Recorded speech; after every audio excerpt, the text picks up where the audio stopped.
இப்போ ஒரு 1/2 பூண்டு எடுத்து தோலோடு சேர்த்துருக்கேன். 3 பச்சை மிளகாய், 1 ஸ்பூன் ஜீரகம், 1 ஸ்பூன் மிளகு, 1 ஸ்பூன் மல்லி, கொஞ்சமாக கருவேப்பிலை, இதெல்லாம் சேர்த்து நம்ம கோஸை அரைச்சிக்கலாம்.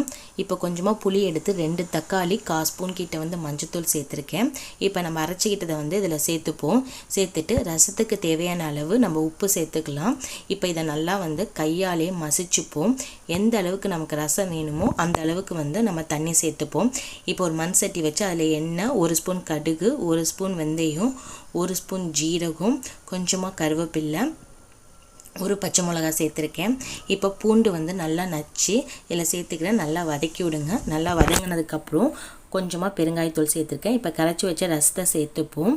இதில் ஒரு கைப்பிடி அளவு கொத்தமல்லி இலை சேர்த்துப்போம்.